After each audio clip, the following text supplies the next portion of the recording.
And what do you think about Monte Carlo testing? I'm a big fan. Hey, it's Walter here, and you're at the Think Profit podcast, where we're going to help you develop a rock-solid trading confidence and avoid the potentially endless cycle of system switching. Right, Hugh? That's right. We're going to help you develop a wealth mindset, develop a trading strategy that fits your core personality, and help you overcome the obstacles that stop over 90% of traders. All right, Hugh, sounds good. You ready to go? Yeah, let's do this. Hey, Hugh, how's it going?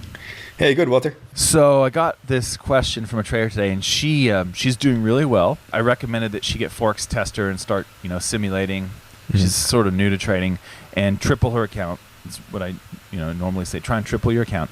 So she did, and she was trading like I think $1 a pip on $1,000 demo, or not demo, but Forex Tester account.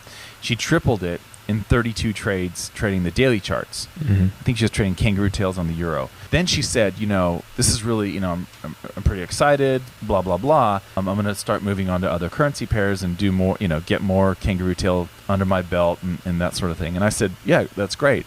There's a couple of things that I thought of when this came up, and one of them was that you hear people say you don't have enough data. Like normally, if someone had 30 trades, people would say things like, "Oh, well, that's not enough data. You don't know if it's significant or whatever." And that can be true, right? And that's why, for example, when you see companies and they do like drug tests where they have a placebo and then the real drug, they'll have thousands of people in the study, right? Mm-hmm. And one of the reasons why that is because when you have thousands of people in the study, you have the ability to zoom in and see really little tiny effects. And like the placebo effect is well known to help like 30-something% of people, right? Just by taking a sugar pill. So they need a big sample, because if they had a small sample of 50 people in each group, they probably would find nothing. And then they spend all that money creating that drug for nothing. So they need big samples so they can zoom in and see really tiny, small effects. Okay. So I said, it's great that it worked out to be 32 trades and you're able to triple your account.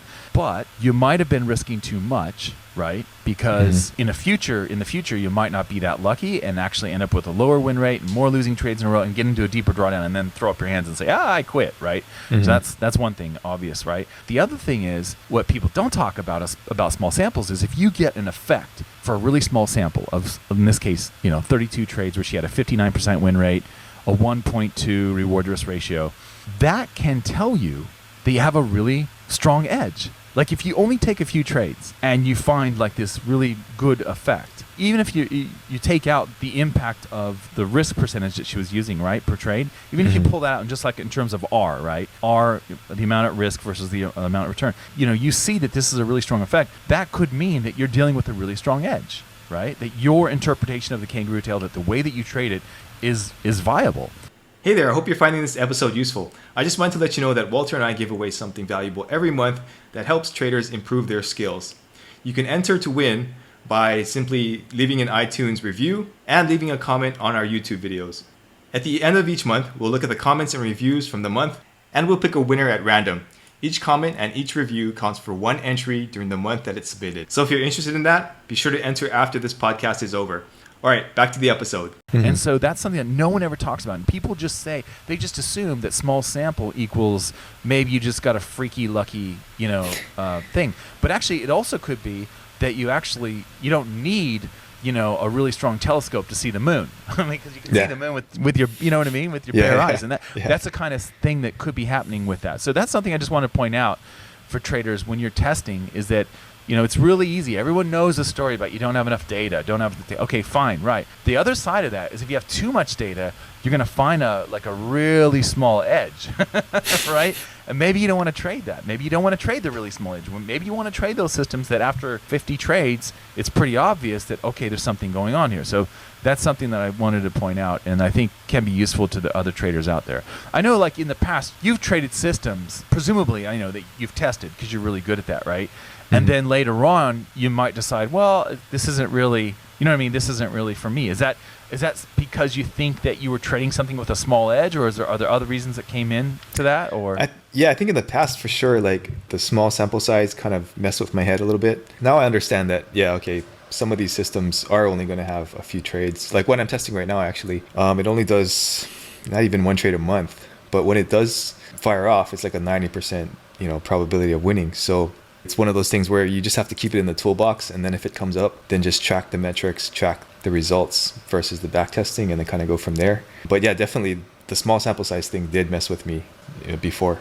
Yeah, it's a bit tricky, It's kind of like systems where everyone focuses on the entry, and it's similar with testing. Everyone looks at, the win rate, and they look at, the sample size, and they all work together sort of thing. Some traders I know, they won't even use money management. And actually, technically, she didn't either, because she risked a constant lot size on all of her trades, even when the account doubled and, got to the tripling point. That's kind of cool, because when you use fixed lot sizes, you can look at R, right? So that's a way of looking at your R return. And I know lots of traders, usually they're programmers, like they have a really analytical mind. They won't even trade something unless they run the test in R, on the basis of risk, and see what kind of R did it return. Did it return 15R or 50R or 30R?